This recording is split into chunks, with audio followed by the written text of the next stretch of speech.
마음에 시창시한 이슬람에는 5대 의무가 있어요. 그 중에 가장 대표적인 게 하나는 라마단이에요. 이건 해 뜰 때부터 금식해서, 그전엔 먹어요. 해 뜰 때부터 금식해서 해 질 때까지 금식을 하는데 물도 안 마셔요, 이때는. 그러면서 금식을 합니다. 또 하나는 정시기도예요. 정시기도. 여기 새벽, 정오, 오후, 또 저녁, 그리고 밤중 이렇게 5번에 걸쳐서 정시기도를 하는데, 이 이슬람 나라를 가보면 요 기도 시간에 그 사원들마다 다 이상하게 막 주문해 오는 듯한 그런 소리가 막 펼쳐가는 것을 볼 수 있는데, 그게 정시기도 시간입니다. 마지막으로 성지순례예요. 이슬람 교인이면 반드시 평생에 한 번 메카와 메디나 두 도시로 성지순례를 다니는데, 이 순례자들의 복장이 참 특별해요. 하얀 옷을 입어요. 뭐 그럴 수 있다 싶은데, 이 하얀 옷에 전혀 바느질을 해서는 안 되는 거예요. 여러분, 우리가 입고 있는 옷 중에 바느질 안 된 옷이 없어요. 다 바느질하지. 뿐만 아니라 가위로 잘라서도 안 돼. 그래서 제가 공항에서 이 성지순례를 하시는 분들을 봤는데, 보니까 하얀 천을 몸으로 돌돌 해가지고 요 끝과 끝을 해서 어떻게든 묶어가지고서 걸치고 다니더라고요. 여러분, 이들은 한평생 성지순례를 가기 위해서 가난한 살림에 큰 비용을 마련하려고 안 쓰고 안 먹고 안 입으면서 목돈을 마련하죠. 이렇게 성지순례를 다녀온 사람들을 마을 사람들이 다 부러워하고 존경해요. 그래서 그 사람들 이름 앞에 하지라고 하는 명칭을 붙인답니다. 그러니까 하지 송교이, 그럼 성지순례 다녀온 분이구나. 하지 홍길동 이렇게 합니다. 성지순례를 다녀온 신앙심이 깊은 분이구나, 이렇게 서로 호칭해 준다고 합니다. 우리 기독교인들은 이스라엘 성지순례를 다녀오죠. 성경으로만 읽던 예수님 태어나신 것, 자란 것, 말씀을 전하신 것, 그리고 갈릴리 호수, 예수님 십자가 지신 것, 부활하신 감람산에 이르기까지 이 성지순례는 하나님의 말씀 속으로 쑥 들어가게 만들어줍니다. 오늘 말씀은 여기 성전순례와 연결되어 있는 말씀이에요. 한번 읽어볼까요? 만군의 여호와여, 주의 장막이 어찌 그리 사랑스러운지요. 이스라엘 백성들은 전국 각지에 흩어 살다가 1년에 한 번 예루살렘 성전 가서 예배를 드립니다. 꿈에도 그리던 하나님 계시는 곳 성전이 너무 좋아서 주의 장막이 어찌 그리 사랑스러운지요 고백하는 거예요. 어떤 집사님이 이런 고백을 해요. 송 목사님, 예배당 가서 딱 앉아 기도하는데 엄마 품속처럼 너무너무 아늑하고 마음의 평화가 물밀듯 밀려오더라고요. 집에 가기가 싫더라고요. 근데 문득 예배당 한 구석에 보이지 않던 조금 쌓여있는 먼지가 눈에 띄더래요. 근데 먼지가 부럽더래. 그래서 먼지야 너는 좋겠다. 아버지 집에 날마다 있을 수 있지 않니? 이분 이야기는 시편 84편 4절 말씀과 같은 거죠. 주의 집에 사는 자들은 복이 있나니 그들이 항상 주를 찬송하리이다. 근데 이 집사님은 예배만 끝나면 얼른 집으로 가기 바빴어요. 예배 끝나고 다른 분들은 다과를 하기도 하고 차를 나누며 담소하기도 하는데 이분은 예배 끝나자마자 막 서둘러 집으로 달려갔어요. 아니 집사님, 집에 꿀단지 숨겨놓으셨어요? 왜 그렇게 서둘러 가세요? 목사님, 남편 가게 문 닫는 시간이 예배 끝나는 시간이랑 비슷해요. 예배 끝나자마자 얼른 들어가면 남편이 저 교회 갔다 온지 몰라요. 근데 어쩌다 남편이 좀 일찍 문 닫고 집에 들어오는 날이면 또 한바탕 뒤집어지는 날이에요. 이분은 참 사나운 남편을 견디며 사는 분이었어요. 저녁 예배 드리고 얼른 집으로 달려가면서 매번 이렇게 기도한대요. 하나님, 남편 아직 집에 돌아오지 않게 하여 주시옵소서. 그래서 예배드리고 집에 갈 때마다 마음 졸인대요. 근데 이분은 한 번 예배드리는 것 하나하나가 다 전쟁터 나가는 기분인 거죠. 그래도 예배를 드리지 않을 수 없는 것은 예배드리는 순간 가장 행복하기 때문이라는 거예요. 예배드릴 때마다 마음의 상처와 아픔을 어루만져 주시는 하나님의 손길이 느껴지고, 자신이 예배를 드려야 사나운 남편 견뎌갈 수 있고 자식을 지켜갈 수 있는 힘을 얻게 된다는 거예요. 이분에게 딱 맞는 말씀이 시편 84편 10절이에요. 주님의 집들 안에서 지내는 하루가 다른 곳에 지내는 첫날보다 낫기에 악인의 장막에서 살기보다는 하나님 집 문지기로 있는 것이 더 좋습니다. 이분 표현대로 이야기하면 하나님 집 먼지로 있는 것이 더 좋습니다. 이렇게 표현할 수 있겠죠. 보통 성전 그렇게 이야기할 때 성전은 세 차원의 성전이 있어요. 하나는 지금 이 성전이죠. 건물로서의 성전이에요. 예배당이죠. 아름다운 예배당을 보면 예배당 짓기까지 이 성전을 위해서 눈물 뿌리고 최선을 다해 헌신하고 정성을 다 기울이신 성도님들의 눈물과 땀방울이 보이죠. 그리고 이 제단에서 몸부림치며 기도해 온 눈물의 기도가 보입니다. 두 번째, 마음의 성전이에요. 고린도전서 3장 16절에 너희는 너희가 하나님의 성전인 것과 하나님의 성령이 너희 안에 계신 것을 알지 못하느냐. 내 몸, 내 마음이 성전이죠. 왜냐하면 내 속에 하나님이 거하시기 때문에 그래요. 그리스도의 영이 거하시기 때문에 내가 성전입니다. 이건 예수님으로부터 시작해요. 어느 날 유대인들에게 예수님이 이렇게 이야기해요. 이 성전을 허물어라. 그러면 내가 사흘 만에 다시 세우겠다. 유대인들이 코웃음 칩니다. 아니, 이 성전 헤롯 대왕이 46년이나 걸쳐 지었는데, 아니 3일 동안에 성전 짓겠다고 지나가던 개도 웃겠다. 근데 예수님께서 성전이라고 하신 것은 자기 몸을 두고 하신 말씀이다, 이렇게 얘기해요. 예수님이 하나님 아버지를 모시고 계시니 예수님 자신이 성전인 거죠. 사도 바울은 이렇게 우리에게 말씀하십니다. 만일 너희 속에 하나님의 영이 거하시면 너희가 육신에 있지 아니하고 영에 있나니 누구든지 그리스도의 영이 없으면 그리스도의 사람이 아니니라. 우리가 예수님을 마음에 모시고 살아가니 우리 하나하나가 다 성전입니다. 세 번째는 공동체 성전이에요. 예수님이 두세 사람이 내 이름으로 모인 곳에 나도 그들 중에 함께 있겠다 얘기하셨어요. 여기 예수님이 머리이시고 우리는 함께 모여있는 우리는 예수 그리스도의 몸을 이루고 있는 지체들이기 때문에 그렇죠. 그래서 고린도전서 12장에도 너희는 그리스도의 몸이요 지체의 각 부분이라. 이 성전은 공동체 성전인 거예요. 첫째가 뭐라고요? 건물 성전. 둘째가 뭐라고요? 마음의 성전. 셋째가 우리가 함께하는 공동체 성전. 이 성전의 세 가지 차원이에요. 우리는 2년 넘게 코로나에 시달려 왔습니다. 우리의 신앙도 시달려오고 우리의 예배도 시달려 왔습니다. 함께 모여 마음껏 예배할 수가 없었어요. 점점 주일 성수 신앙이 흔들려 왔습니다. 물론 이 세 가지 차원의 성전 신앙이 모두 흔들린 건 아닙니다. 이 중에 두 번째 마음의 성전은 오히려 더 굳건해졌습니다. 매일 정치 기도를 드리고 전교인 큐티와 가족의 시간을 가지며 오히려 마음의 성전 예수님 모시고 살면서 예수님이 나를 주관하시는 삶을 사는 신앙은 사실 더 깊어졌다, 이렇게 이야기할 수 있습니다. 이제는 코로나를 벗어나고 있는 때에 여러분 성전 신앙을 회복할 수 있게 되시기를 바랍니다.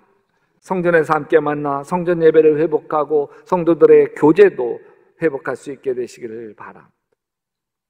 솔로몬이 예루살렘을 건축합니다. 성전을 건축합니다.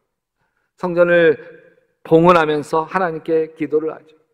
이제 주님께서 계시기를 바라서 이 웅장한 집을 지었습니다. 성전을 지었습니다. 이 집은 주님께서 영원히 계실 곳입니다. 솔로몬이 이렇게 기도를 해놓고 보니 이 하나님이 엄청 크신 분인데 아무리 자기가 지은 성전이 웅장해도 이 성전에 담길 수 없잖아요. 그래서 이렇게도 기도해요. 그러나 하나님께서 땅 위에 계시기를 우리가 어찌 바라겠습니까? 저 하늘, 또 저 하늘의 하늘 위라도 주님을 모시기에, 하나님을 모시기에 턱없이 부족할 터인데 제가 지은 이 성전이야 더 말해서 못하겠습니까? 그러나 주 나의 하나님, 주님께서 밤낮으로 눈을 뜨시고 이 성전을 살펴주십시오. 이곳은 주님께서 내 이름이 거기에 있을 것이다 하고 말씀하신 곳입니다. 주님의 종이 이곳을 바라보면서 기도할 때에 이 종의 기도를 들어 주시옵소서. 지금 우리가 예배드리는 이 성전은 하나님의 이름이 있는 곳이고 하나님의 눈길이 머문 곳이고 내 이름이 거기 있을 것이다 약속해 놓으신 자리인 것을 믿습니다.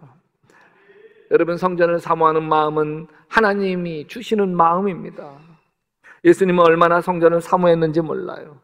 예수님이 성전에서 비둘기를 팔고 장사하는 상을 다 엎으시면서 내 집은 만민이 기도하는 집이라고 외치시죠. 이 모습을 본 제자들이 성경 말씀을 떠올려요. 주의 전을 사모하는 열심히 나를 삼키리라. 아, 예수님을 삼켜버렸구나. 예수님을 보면 성전을 사모하는 열심이 보이는 거예요.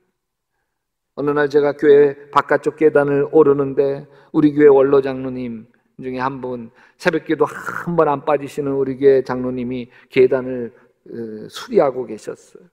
늘 동네 사람들과 교인들이 지나다니는 성전 뜰 계단입니다. 매일 수많은 사람들이 지나가지만 그분들 눈에는 손봐야 할 것이 보이지 않죠. 오직 이 장로님 눈에만 보여요. 왜? 성전을 사모하는 열심히 이분을 삼키고 있기 때문입니다. 어느 날 한 권사님 부부가 교회 마당을 쓸고 있어요. 누가 시켜서 하는 일이 아니에요. 마음에서 우러나와서 하는 일이에요. 이 부부도 주의 전을 사모하는 열심히 이분들을 삼킨 것이죠. 크리스마스 주리를 성전 꼭대기에 달기 위해서 성전 지붕에 올라가서 손을 겨울에 호호 불면서 애쓰시는 분들도 주의 전을 사모하시는 분들이에요. 주일날 교회 식당에서 무더운 여름날 땀을 뻘뻘 흘리며 교인들 식사를 준비하는 분들도 주의 전을 사모하는 열심에 삼킴받은 분들이죠. 이분들 마음에 목사님은 교인들에게 영의 양식을 먹여주시지만 우리들은 교인들에게 육의 양식을 먹여드려야지. 그 마음으로 섬기시는 것이죠. 누구에게나 그렇지만 제 인생에 지있게 드려진 분은 제 어머니이세요. 어머니의 눈물과 사랑이 지금의 저를 빚어 놓으셨습니다. 젊은 시절 제가 사귀었던 여인들을 되돌아보니까 제 어머니와 닮은 여인들이었어요. 그 중에서 어머니와 가장 많이 닮은 여인과 결혼해서 살고 있어요. 어머니는 제 인생의 영원한 그리움이죠. 늘 어머니를 본받고 싶은 것이 있었어요. 기도였습니다. 제 어머니는 일주일에 3일은 성전에서 기도하시다가 성전잠을 주무셨습니다. 육신의 남편보다 예수님 신랑을 더 좋아하셨고 집에서 잠드시는 것보다 성전에서 잠드시는 것을 더 좋아하셨습니다. 14년 전 처음 약대교회 부임했을 때 우리 약대교회는 상처가 많았습니다. 제가 그것을 다 감당하기에 너무 힘겨웠습니다. 하나님 도와주세요. 제 힘으로는 어쩔 수 없네요. 하나님 하셔야 해요. 그때 문득 하나님은 제 어머니가 성전잠 주무시며 기도하시는 모습을 떠올려 주셨습니다. 그래서 제가 어머니를 흉내내기로 했습니다. 사순절 40일 동안 어머니처럼 성전으로 잠자리를 옮겼습니다. 이렇게 시작한 사순절 성전 기도가 14년째를 이어가고 있습니다. 처음 성전잠을 잘 때였어요. 정막이 흐르는 예배당 제단에서 기도하다가 잠자리 펴놓고 주님 품에 안기듯 잠이 들었습니다. 근데 잠결에 소리가 들리는 거예요. 깜짝 놀라가지고서 이게 뭐지? 아무 소리도 또 안 나. 사방이 쾌합니다. 꿈이었나? 다시 잠을 청했습니다. 근데 또 다시 따닥 소리가 나요. 인기척이 아니었어요. 참 밤새도록 30분에서 1시간 간격으로 한 번씩 타닥 툭 잠을 제대로 잘 수가 없었어요. 그래서 제가 관리 권사님에게 물었어요. 아니, 권사님, 성전에서 이따금 탁 투툭 소리가 나는데 뭐예요? 아, 그거요. 여기 오늘 어제 저녁에 성전에서 예배를 드리기 위해서 교회를 전부 불을 뗐잖아요. 따뜻하게. 근데 2월 달이니까 그 주무실 때 이제 이 건물이 식으면서 그러면서 이 나무들이 여기 많은데 이 나무들이 온도가 팽창되어 있다가 수축되면서 그러면서 나무들끼리 서로 툭 틀려지면서 내는 소리라는 거예요. 그러면서 저도 좀 종종 깜짝깜짝 놀라곤 해요. 지금은 그 소리도 익숙해졌습니다. 근데 사실 매일 밤마다 힘든 게 있어요. 새벽에 깨어 화장실 한번 다녀오는 거예요. 집에서는 잠결에 화장실 갔다가 또 잠을 청하면 됩니다. 근데 성전에서 자다가 화장실 다녀오려면 여기서 자다가 신발을 신고 저 뒤로 나가서 계단을 해서 아래로 내려가서 다시 화장실 가가지고서 볼일 보고 다시 올라와서 문 열고 여기 들어와서 딱 누우면 새벽 1시인데 말도 잠을 잘. 근데도 성전잠을 자면 얼마나 마음이 평안하고 행복한지 몰라. 우리 어머니가 이 평안함과 행복감 때문에 늘 성전에 주무시면서 기도하셨구나. 가난에 시달리셔야 했고 남편 비유 맞추며 사시느라 힘드시고 자식 4명 뒷바라지 하느라고 힘드셨는데 성전잠 주무시면서 하나님의 위로와 사랑을 받으셨구나. 이런 어머니의 마음이 느껴져서 말없이 흐르는 눈물이 제 베개를 적셨습니다. 오늘 말씀이 맞아요. 눈물 골짜기를 지나가야 하는 힘겨운 주님의 백성들이 성전에서 위로를 받습니다. 그들이 눈물 골짜기로 지나갈 때에 그곳에 많은 샘이 있을 것이며 이른 비가 복을 채워 주나이다. 성전에 있으면 하나님의 임재를 느낄 수 있습니다. 약대교회 74년 동안 믿음의 선배들이 눈물로 기도했던 이 교회 예배당에 앉아 있으면 하나님 품속에 들어가 있는 나를 느낄 수 있습니다. 그래서 약대교회 성전은 하나님의 품입니다. 하나님의 치맛자락. 주께 힘을 얻고 그 마음에 시온의 대로가 있는 자는 복이 있나이다. 마음의 시온의 대로 늘 예배당에 나오는 것에 큰 길이 나 있는 사람은 주님이 주시는 힘을 얻습니다. 주님의 집에서 기도하고 예배하는 자는 주께 힘을 얻는데 여러분 그 힘은 세상 지위가 주는 힘도 아니고 재물이 주는 힘도 아닙니다. 주님이 주시는 힘은 영적인 힘이에요. 그래서 이 힘은 자존감을 회복시켜줍니다. 세상으로 가면 갈수록 내가 초라해져요. 왜 자꾸 다른 사람과 나를 비교하게 되잖아요. 외모도 비교하고 학력도 비교하고 자식도 비교하고 하다못해 아파트 평수도 비교하잖아요. 비교하면 비교할수록 내가 초라해집니다. 하나님은 우리를 비교하지 않았어요. 있는 모습 그대로를 우리를 사랑하시죠. 하나님이 사랑이시기 때문에 너는 내 딸이다, 너는 내 아들이다, 내가 너를 얼마나 좋아하는 줄 아니. 그 사랑이 우리의 상처를 치유하고 자존감을 회복시켜줍니다.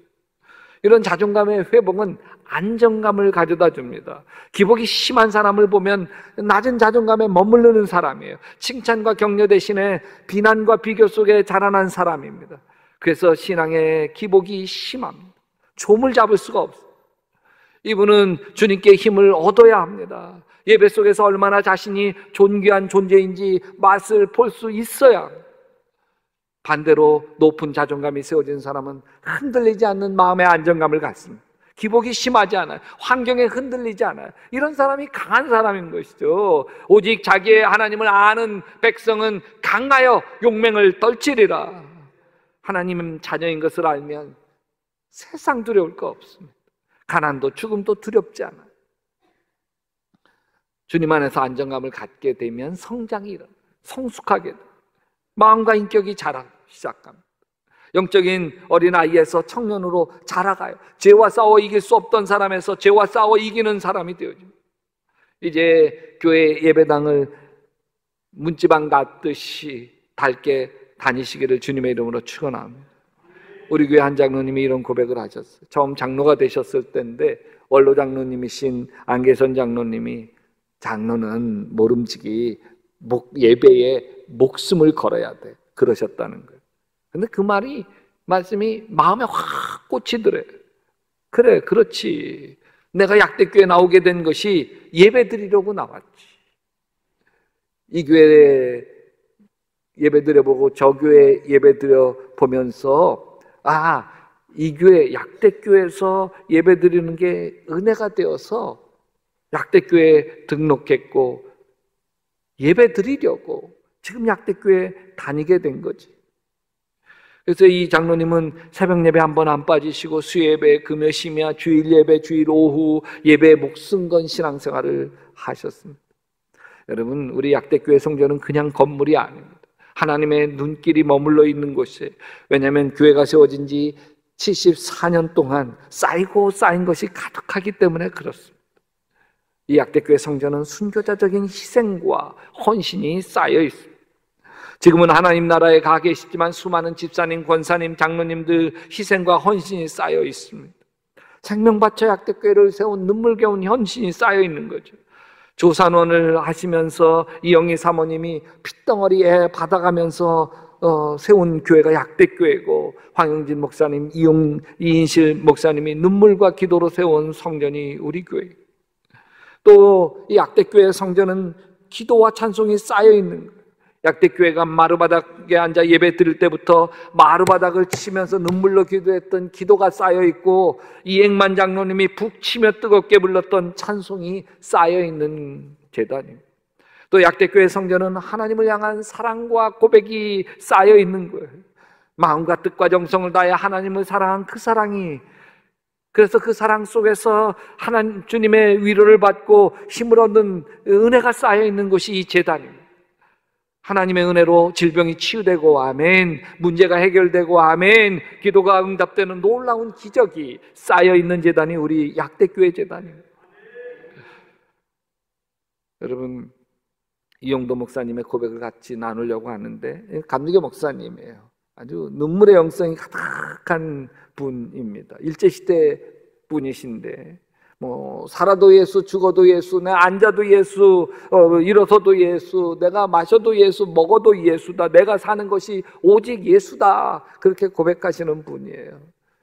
이분이 부흥회를 인도하시게 됐는데 단에 딱 올라왔는데 주님의 사랑이 물밀듯 밀려와가지고 이 목이 메어가지고서 한마디를 10분을 한마디를 못, 눈물만 나고, 교인들 함께 있던 교인들이 통곡이 터지고 막 기도가 하늘문이 열리고 놀라운 하나님의 은혜의 도가니가 되었다는 그런 깊은 영성을 가지고 있는 분입니다. 이분이 이렇게 고백해요. 성전은 주님과 나의 특별한 면에서요 상담실이라. 나는 슬픈 일을 당하여도 성전으로 가고 기쁜 일을 당하여도 성전으로 가도다. 거기서 주님으로 더불어 귓속말을 속삭이며 주님 품에 안길 때 모든 슬픔은 없어지고 기쁨이 새로워짐이라. 울어도 주님과 같이, 웃어도 주님과 같이, 노래를 불러도 주님과 같이. 이는 나의 생활의 은밀한 처소이었도다. 이는 나의 모든 문제의 해결처요 판결 골짜기로다. 나는 언제든지 때가 없이 주님이 그리운 그때가 나의 성전행이라. 이 성전은 나의 애인, 주님을 조용히 만나는 면회실. 나는 거기서 내 신랑 예수님 품에 내 전신을 맡기노라. 모이기를 피하는 어떤 이들의 습관과 같이 하지 아니하고 성전에 모이기를 힘쓰는 아름다운 주님의 백성 되시기를 주님의 이름으로 축원합니다.